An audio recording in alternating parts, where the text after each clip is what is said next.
Bonjour les quatrièmes. Alors aujourd'hui, nous allons faire un cours sur l'observation des feuilles d'une plante angiosperme. Alors déjà, c'est quoi une plante angiosperme? Alors en fait, ce sont des plantes qui vont avoir des fleurs. Donc par exemple, une tulipe, une jonquille sont des plantes angiospermes. Vous pouvez aussi avoir par exemple un pied de tomate. C'est une plante angiosperme puisqu'à un moment donné, on va avoir une fleur.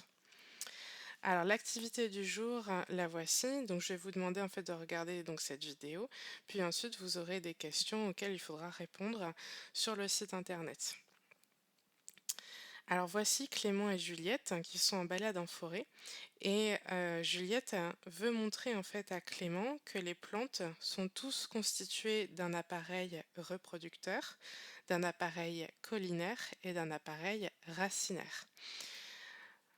Continuez la vidéo puisque Juliette va vous expliquer ce que c'est notamment un appareil collinaire, racinaire et reproducteur chez une plante.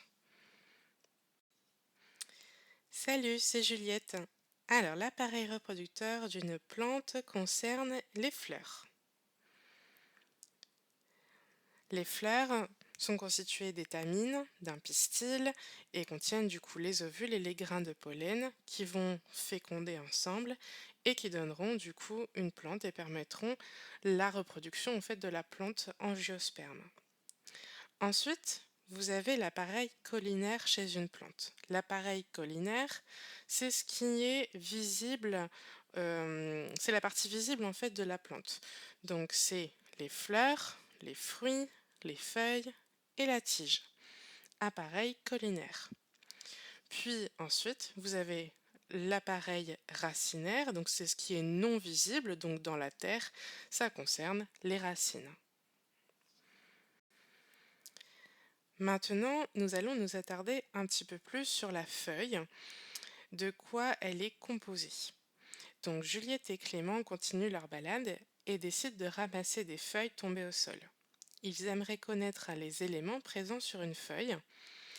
Pour le savoir, ils retournent chez eux et demandent à Carole, la maman de Clément, qui est, elle, enseignante en biologie et connaît parfaitement de quoi est composée une feuille. Écoutez ce qu'elle dit. Bonjour Juliette et Clément.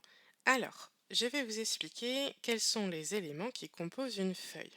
Déjà, ce qu'il faut savoir, c'est qu'une feuille comprend une partie plate qu'on appelle le limbe.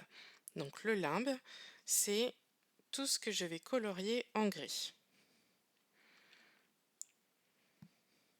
Donc là, vous avez les bords du limbe et tout ce qui est à l'intérieur, c'est le limbe. Et donc ici, vous avez le bord du limbe. Le limbe de la feuille est généralement rattaché à la tige par un pétiole. Donc le pétiole est ici, ce que je colorie en bleu. Le pétiole, voici l'écriture pétiole. C'est une sorte de petite tige qui est rattachée en fait à la tige vraiment de la plante. On l'appelle le pétiole. Enfin, sur le limbe, donc sur la partie plate de la feuille, vous voyez qu'il y a des nervures principales. C'est des grands traits qui sont sur la feuille. Donc là, il y en a plusieurs. Je vous les colorie en rouge. Donc ça, ce sont les nervures principales. Nervures principales. Et il y a encore un autre type de nervures. Ces nervures, on les appelle les nervures secondaires. C'est ce que je vous mets en jaune.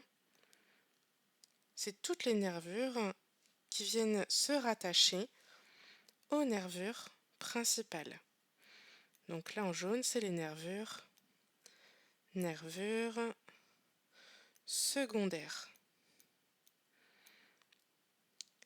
Les nervures sont très importantes pour les feuilles parce que ce sont elles qui vont transporter en fait la sève de la plante et ce qui permet du coup en fait à l'eau, aux nutriments, etc. de circuler dans les feuilles et dans la plante. Les nervures, c'est un peu comme les veines qu'il y a dans notre corps et qui permettent de circuler le sang, sauf que là, les nervures, chez la plante, elles vont faire circuler la sève. Voici maintenant les activités à réaliser. Dans un premier temps, vous allez répondre au questionnaire en ligne. Le lien est disponible sur mon site internet dans l'onglet Travail à domicile, Biologie pour les 42 et les 43. Vous appuyez sur Envoyer à la fin du questionnaire et j'aurai automatiquement en fait les résultats.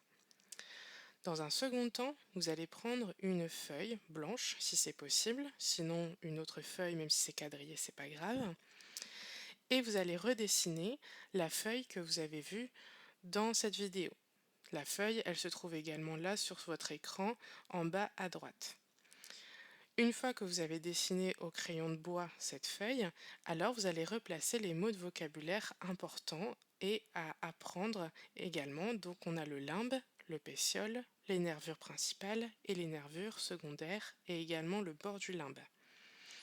Une fois que vous avez placé tous ces mots de vocabulaire, faites attention également à bien mettre un titre et à respecter les règles d'un dessin d'observation en biologie. N'oubliez pas qu'on n'utilise que le crayon de bois, pas de stylo, pas de couleur, pas de feutre, que du crayon de bois, qu'on utilise une règle et qu'on aligne sa légende. Vous pouvez revoir également le cours qu'on avait fait au tout début de l'année quand je vous avais donné la fiche mémo qui permet de bien réaliser un dessin d'observation en biologie.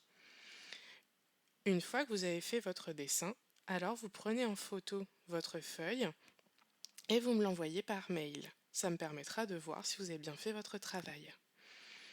N'hésitez pas à me contacter sur l'application Teams car je serai disponible pendant l'heure de cours.